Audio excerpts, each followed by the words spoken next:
Hello guys, हम लोग इस वीडियो में देखने वाले क्लास 12 के फिजिक्स का सेकेंड चैप्टर यानी कि विद्युत विभव तथा धारिता, उसका एक टॉपिक विद्युत द्विध्रुवन के कारण किसी बिंदु पर विद्युत विभव यानी कि कोई भी बिंदु पर विद्युत विभव देखेंगे। ये काफ़ी इंपॉर्टेंट क्वेश्चन है, लॉन्ग क्वेश्चन में पूछा जाता है। चलिए वीडियो को शुरू करते हैं। जी हाँ, याद कर लीजिए केकेजी क्लासेस गूगल ओपन करना है और केकेजी क्लासेस सर्च करना है। सर्च करते हैं कुछ इस प्रकार से इंटरफेस आएगा, इसको ओपन करना है। ओपन करने के बाद कुछ इस प्रकार से इंटरफेस आएगा। इसमें 12th 10th question bank model set यहाँ पे आकर पढ़ सकते हैं और अच्छे मार्क्स उठा सकते हैं। ये क्वेश्चन क्या आपको पता ही है, क्वेश्चन क्या है, विद्युत द्विध्रुवन के कारण किसी बिंदु पर विद्युत विभव का व्यंजक। यह काफ़ी इंपॉर्टेंट क्वेश्चन है, लगभग 10 से 12 बार क्वेश्चन पूछ चुका है। देखिए यह होता है, आपको समझाते हैं थोड़ा फिगर में। देखिए एक विद्युत द्विध्रुवन है, ये भी एक विद्युत द्विध्रुवन है जिसके बीच की दूरी सपोज देखिए जो आपको फिगर में है वही चीज़ यहाँ पे लिखा हुआ होगा बगल में।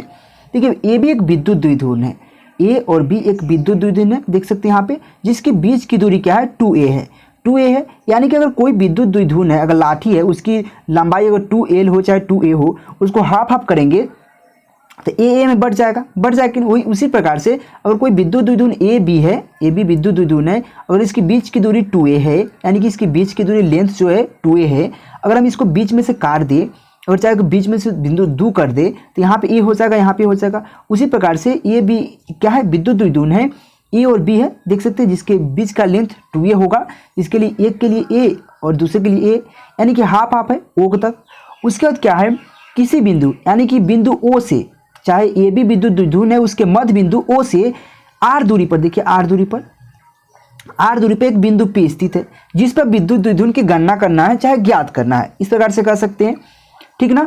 अब देखिए इस पर जो आवेश की मात्रा है, जो विद्युत द्विध्रुवन है, इस पर कुछ ना कुछ आवेश है, एक प्लस क्यू आवेश है, एक माइनस क्यू आवेश है। तो प्लस क्यू आवेश के कारण बिंदु P पर जो विद्युत द्विध्रुवन क्या होगा या विभव क्या होगा, अगर आप देखिए तो प्लस क्यू आवेश यहाँ पे है इस बिंदु पर और P पर ज्ञात करें तो इसके बीच की दूरी 2 होगा, उस पर बात करेंगे ना, यानी कि इसके लिए एक विद्युत विभव बनाएंगे। तो प्लस क्यू आवेश के लिए बिंदु P पर बीच की दूरी क्या है, R1 है या R2 मान सकते हैं। अगर इसको R2 मानिएगा, इसको R1 मानिएगा तो आंसर में माइनस हट जाता है। आगे समझाएंगे, आपको समझ में आएगा, ठीक ना। अभी कम समझ में आएगा, कोई दिक्कत नहीं, आपको समझाएंगे आगे। देखिए बिंदु A से P के बीच की दूरी क्या है, R1 है, और बिंदु B से P के बीच की दूरी क्या है, R2 है। मानना पड़ता है, मान लेते हैं। तो हम क्यू आवेश के कारण, चलिए यहाँ पे पहले आप समझाते हैं, थोड़ा थोड़ा करके आपको समझ में आएगा। देखिए मान लिया कि ए भी एक क्या है, विद्युत द्विध्रुवन है जिसके बीच की दूरी 2a है, जिसकी बीच की दूरी क्या है 2a है, जो कि यहाँ पे a और a रख देंगे तो दोनों को जोड़ेंगे तो 2a हो जाएगा। 2a है, देखिए बैकग्राउंड में कुछ आवाज़ आएगा, उसके लिए सॉरी, कुछ नहीं कर सकते, अगल बगल में कुछ होता रहता है। देखिए 2a है, उसके मध्य बिंदु o से, देखिए मध्य बिंदु o से r दूरी पर, देखिए r दूरी पर बिंदु P स्थित है जिस पर विद्युत विभव का ज्ञात करना है या गणना करना है। समझ गए इतना। अब देखिए प्लस क्यू आवेश के कारण बिंदु P पर विभव, प्लस क्यू आवेश यहाँ पे, प्लस क्यू आवेश के कारण बिंदु P पर विभव ज्ञात करना है, इसका लिए बात करते हैं, इस लाइन के लिए बात करते हैं। तो चलिए V1 बराबर क्या लिखेंगे, विद्युत विभव, तो V1 ले लेते हैं, क्योंकि आप माइनस के लिए ज्ञात करेंगे तो अलग अलग करना पड़ेगा। अगर एक ही चीज़ डबल होता है तो उसको हम नाम देते हैं V1 V2 V3, इस प्रकार से नाम देते कि नहीं। तो यहाँ पे देखिए, तो यहाँ पे प्लस क्यू आवेश के कारण बिंदु P पर विभव क्या हो जाएगा, V1 = 1/4πε0 Q अपॉन क्या हो जाएगा R1, क्योंकि देखिए R1 इसलिए क्योंकि इसके बीच का लेंथ जो हो जाएगा R1 है कि नहीं, बिल्कुल है, इसका हो जाएगा। तो यह हो जाएगा बिंदु P के लिए, Q से बिंदु P के लिए विद्युत विभव, यह हो जाएगा, इसको समीकरण 1 मान लीजिए। फिर सेम टू सेम उसी प्रकार से क्या करेंगे, माइनस क्यू आवेश के कारण बिंदु P पर विभव क्या हो जाएगा, तो माइनस क्यू आवेश के कारण बिंदु P पर जो विभव होगा क्या होगा, 1/4πε0 इंटू क्या हो जाएगा माइनस क्यू, क्योंकि देखिए इस पर जो चार्ज दिया हुआ है, आवेश जो दिया हुआ है वो माइनस क्यू है, तो माइनस क्यू अपॉन R2 हो जाएगा, R² नहीं पढ़िएगा, R2 लिखा हुआ, तो R2 हो जाएगा। यहाँ पे दो आपका विभव ज्ञात हो चुका है, प्लस क्यू और माइनस क्यू। अब बताइए अगर आप बात करें, अगर यहाँ पे P जो है उस पर कुल विभव क्या होगा, कुल विभव यानी कि जो इसके लिए जो विभव ज्ञात किया गया जो, और इसके लिए जो विभव ज्ञात किया गया जो, दोनों को जोड़ देंगे तो कुल विभव ज्ञात हो जाएगा। तो चलिए यहाँ पे थोड़ा सा आगे बढ़ते हैं, आपको समझाते हैं। बिंदु P पर कुल विभव क्या है, तो बिंदु P पर कुल विभव क्या होगा, तो V = V1 + V2, यानी कि इसके द्वारा जो विभव ज्ञात हुआ वह और इसके द्वारा जो ज्ञात हुआ है वह, दोनों को जोड़ देंगे तो कुल विभव ज्ञात हो जाएगा। तो क्या हो जाएगा v बराबर क्या हो जाएगा, इसके लिए जो ज्ञात किए हैं 1/4πε0 Q/R1 ज्ञात किए हैं, प्लस तो प्लस हो जाएगा। V2 के लिए क्या ज्ञात किए हैं, समीकरण 2 में जाकर देखिए 1/4πε0 -Q/R2, ये आपको ज्ञात किए हैं। अब इसी को थोड़ा सा हम आगे अब जानते हैं मैथ्स बना देते हैं, उसको कुछ कॉमन ले लेते हैं, कुछ काट कुछ छाट कर देते हैं। मैथ्स पढ़ते हैं तो उसी प्रकार से यहाँ पे करना है। इसमें से देखिए दोनों में से क्या कॉमन आएगा, तो Q/4πε0 कॉमन आ रहा है दोनों में से, तो यहाँ ले लिए Q/4πε0। अब यहाँ पे कॉमन आ गया तो यहाँ पे क्या बचेगा, 1/R1 बचेगा और माइनस तो माइनस रहेगा, 1/R2 बचेगा। यानी कि मेरा जो यहाँ पे समीकरण आया v = Q/4πε0 और इंटू क्या हुआ 1/R1 - 1/R2, जो कि यहाँ पे आ रहा है। इसको हम समीकरण 3 मान लेंगे। मेन यहाँ तक आप समझ गए, तो उसके बाद जो आता है टॉपिक, यह बहुत ज़्यादा आपको थोड़ा कंफ्यूज करेगा। अब थोड़ा चलिए फिगर पे बात करते हैं। अब रेखा देखिए, अब देखिए इस रेखा बात हो रहा था, मानिए तो हम अभी कहाँ तक बात की, एक विद्युत द्विध्रुव ए भी है और यहाँ पे यहाँ से यहाँ तक है, इसी पे बात हुआ है, अभी तक इसी पे बात हुआ है। Q1 यहाँ P है और यहाँ पे P है, इसी पे बात हुआ है, इतना ही दूर की बात हुआ है, क्योंकि यहाँ पे प्लस Q आवेश के कारण P पर और माइनस Q आवेश के कारण P पर, बीच में तो कुछ है नहीं, उस पर बातें नहीं हुआ है, इसी कारण इतना आपका समीकरण आया। अगर आप देखिए यहाँ पे कह रहा अब रेखा OP को, अब रेखा देखिए OP कहाँ है, यहाँ पे ये रेखा एगो था पहले से, O था और P था। OP को क्या करेंगे हम, इसको बढ़ाएंगे, क्या यहाँ पे OM तक बढ़ाने पर, देखिए OM तक बढ़ाने पर, यानी कि जो OP जो रेखा यहाँ तक है उसको क्या करेंगे हम OM, यानी कि इतना दूर बढ़ा देंगे, इतना दूर बढ़ाने पर। और भुजा क्या, भुजा P, देखिए भुजा क्या है PM, भुजा जो PM है, जो कि भुजा PM पर क्या करेंगे, जो भुजा बड़का PM बन गया, जब बढ़ाएंगे तब एक भुजा बन जाएगा PM, क्योंकि पहले से OP था और जब उसको बढ़ा देंगे OM तक तो वो भुजा क्या हो जाएगा, अब O तो कॉमन है, O तो कॉमन बीच में से हट जाएगा, तो क्या बचेगा यहाँ पे PM बच जाएगा, या PM कहिए चाहे OP कहिए, PM कहिए चाहे MP कहिए, दोनों बात हुई है। तो यहाँ पे MP चाहिए, PM एक भुजा बन गया। इस पर क्या करेंगे, दो लंब खींचेंगे। दो लंब क्या, तो देख सकते हैं यहाँ पे AM, देखिए AM एक लंब खींचा गया, यहाँ पे देखिए AM एक लंब खींचा है, साथ ही BN एक लंब खींचा गया, देखिए BN के B है और N है, तो BN एक लंब खींचेंगे, यानी कि उसी रेखा पर डबल लंब खींचेंगे। तो भुजा PM पर क्या करेंगे, AM और BN लंब डाला। यहाँ तक आपको समझ में आया होगा। थोड़ा सा आगे बढ़ते हैं, देखिए फिगर आपको एक ही बनाना है, हम हर एक पेज में फिगर इसलिए बना है कि आपको समझाने में आसानी होगा, इसलिए आपको फिगर ओनली वन बनाना है, डबल बनाना नहीं है। और नहीं समझ में आ रहा होगा तो आप कमेंट जरूर कीजिएगा, नहीं समझ में आया तो बोर्ड पर आकर बताने का प्रयास करेंगे। समझ में आ रहा हो तो प्लीज़ लाइक करके चैनल को सब्सक्राइब कर लीजिएगा। और नोट्स के लिए आप टेलीग्राम ज्वाइन कर सकते हैं या मेरा कॉन्टैक्ट नंबर पर आप मैसेज या कॉल कर सकते हैं। अब देखिए आपको वहाँ तक तो समझ में आ गया। अब त्रिभुज दो तीन त्रिभुज में क्रिएट हो जाएगा, यानी कि एक त्रिभुज आपको बन रहा है कहाँ, AMO समकोण त्रिभुज है, AMO यानी कि त्रिभुज, यहाँ पे देखिए समकोण त्रिभुज AMO में क्या हो जाएगा, cos थीटा। अगर देखिए आपको ट्रिगो जो होता है वो समकोण त्रिभुज के लिए ही लागू होता है, इसके लिए किसी नहीं। तो यहाँ पर अगर AMO है, अगर यहाँ पे कोण है, मान ले यहाँ पे कोण है, यहाँ पे कोण है, यहाँ पे कोण है, अगर हम यहाँ पे cos थीटा के लिए ज्ञात करें, आप 10th क्लास में याद कीजिए, P/H B/H खूब पढ़े हुईएगा, 10th क्लास में पढ़े हैं।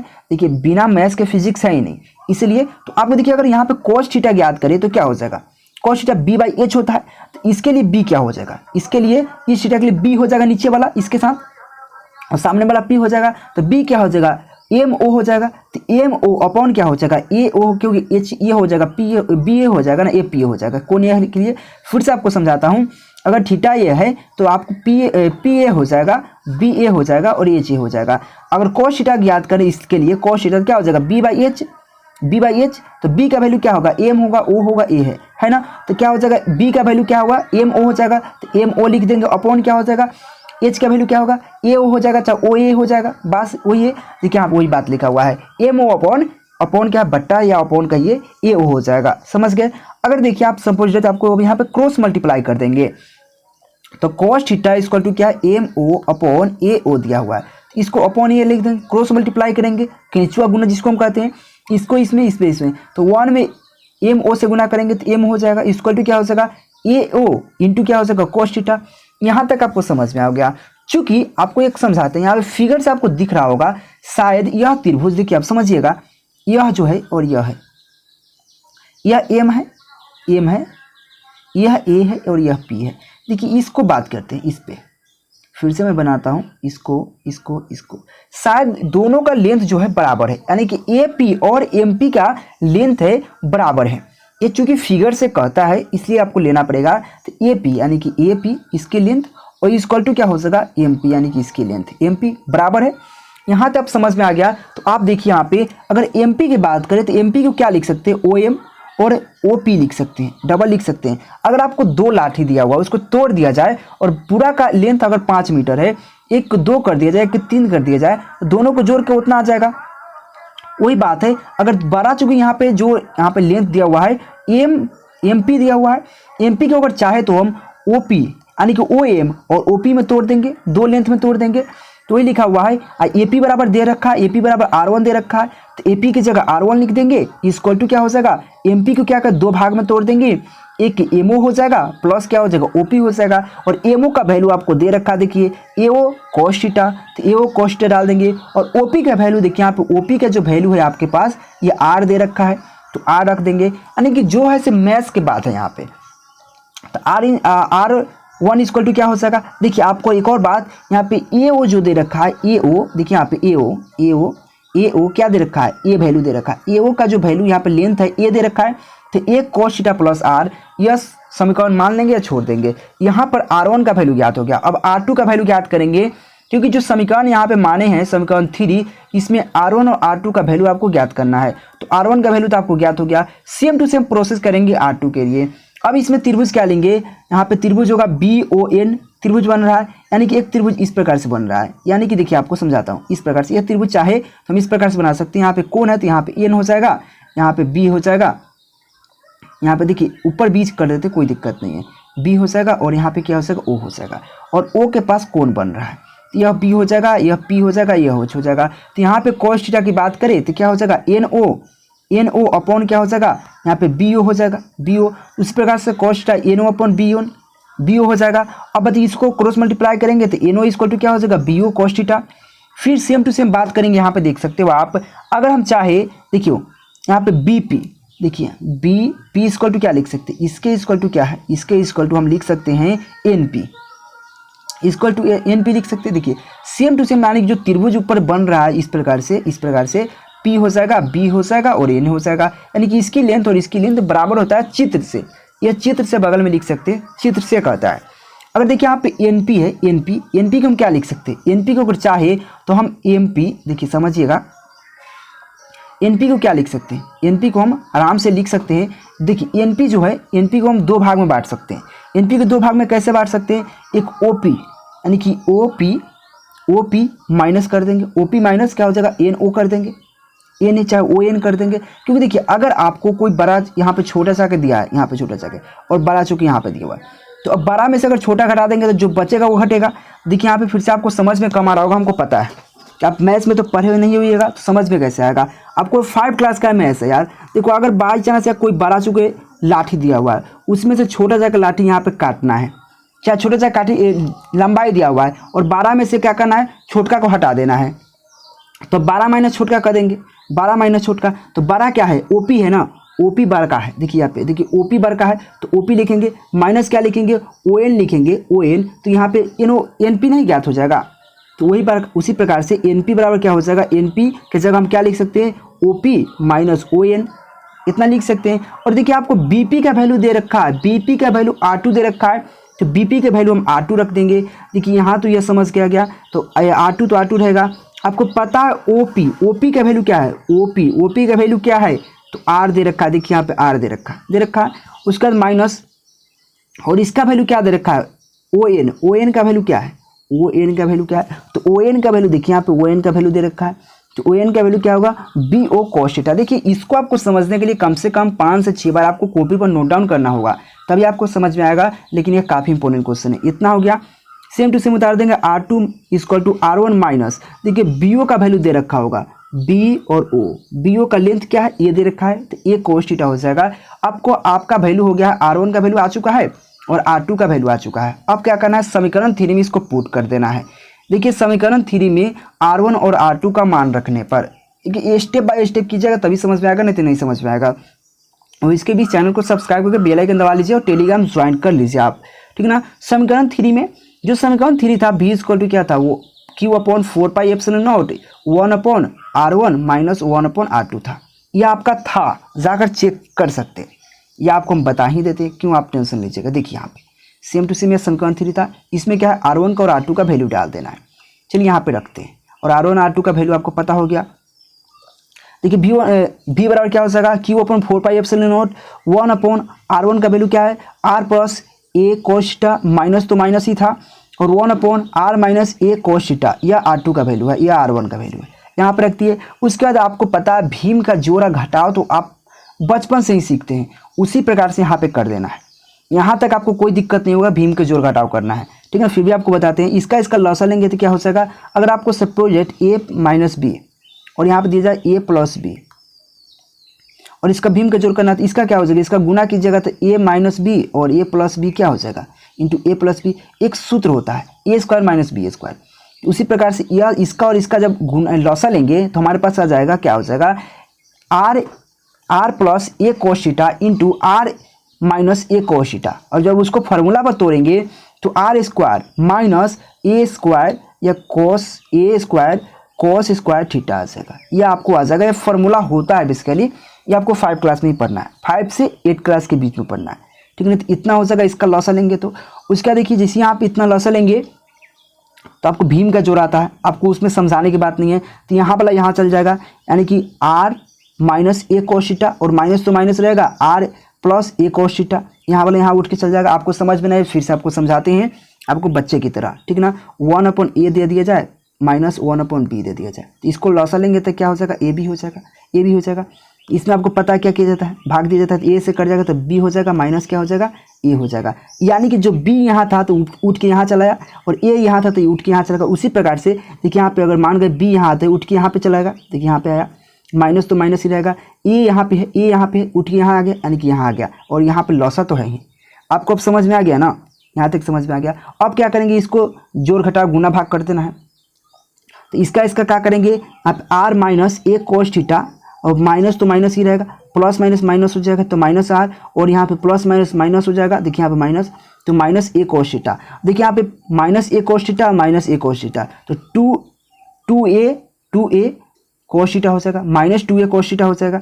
लेकिन r में एगो प्लस में एगो माइनस में, तो r कट जाएगा, तो यहाँ तक समझिए, यह कट जाएगा, तो बचेगा कि यहाँ पे माइनस a cos थीटा और माइनस a cos थीटा, तो माइनस 2a cos थीटा हो जाएगा। जोड़ेंगे तो होगा कि नहीं, बिल्कुल होगा। चलिए आगे थोड़ा सा बढ़ते हैं, यहाँ तक आपको समझ में आ गया। यहाँ भीम को जोड़ और घटाव करना है तो आप समझ जाइएगा।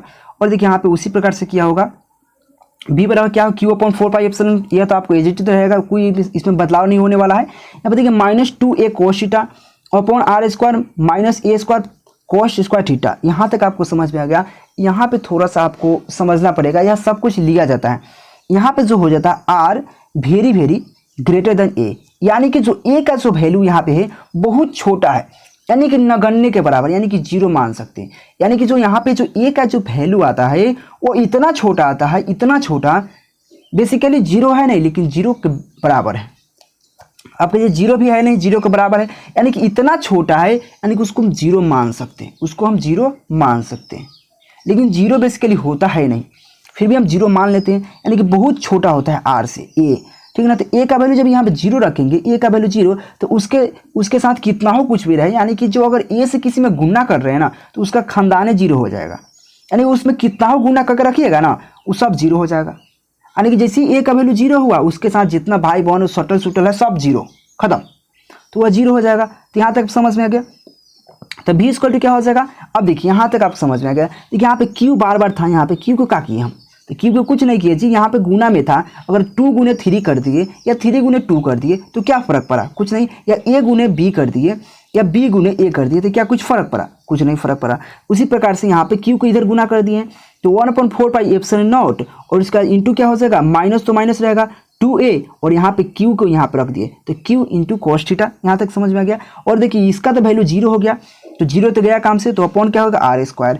आपको वैल्यू आपको पढ़ाए थे विद्युत द्विध्रुव आघूर्ण या विद्युत द्विध्रुव पढ़ाए थे, उसमें आपको पढ़ाए थे 2a q इंटू पी होता है, या p का वैल्यू जो होता है 2a q होता है, ये आपको पढ़ा रखे हैं। यानी कि हम डाल सकते हैं 2a q, इसका वैल्यू डाल सकते हैं p, ये आपको विद्युत द्विध्रुव में पढ़ा रखे हैं, ठीक ना। v equal to 1/4 pi epsilon naught into क्या हो जाएगा माइनस p, इसका वैल्यू हम डाल रखे हैं 2qa डाल रखे हैं, उसी का वैल्यू p है, तो p into cos theta upon r square, जो कि यही वैल्यू आपको ज्ञात करना था विद्युत द्विध्रुव के किसी बिंदु पर विद्युत विभव, यह आपको ज्ञात है। अगर आप कहीं कि आपको देखिएगा यहाँ पे माइनस नहीं रहता है, तो माइनस क्यों नहीं रहता आपको बता देते हैं।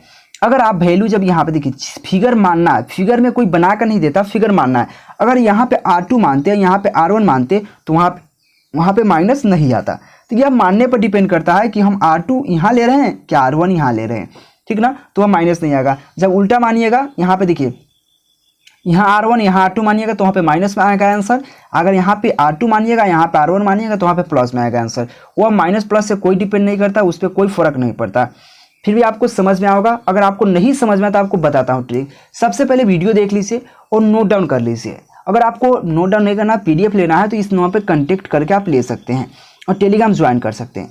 उसके बाद नोट डाउन जैसे ही कर लीजिएगा कॉपी में, उसके बाद एक बार वीडियो देखिए और मिलाते रहिए, आपको खुद ब खुद समझ में आ जाएगा और याद भी हो जाएगा। तो वीडियो कैसा लगा जरूर बताइएगा। नए हो चैनल को सब्सक्राइब करके बेल आइकन जरूर दबा दीजिएगा। Thank you. क्या आप 10th और 12th में अच्छा नंबर लाना चाहते हैं तो गूगल प्ले स्टोर ओपन कर लीजिए। ओपन करके केकेजी क्लासेस का ऐप इंस्टॉल करके ओपन कर लीजिए। ओपन करने के बाद कुछ इस प्रकार से इंटरफेस आएगा। यहाँ पर 10th और 12th का ऑल सब्जेक्ट पढ़ सकते हैं और अच्छा नंबर उठा सकते हैं।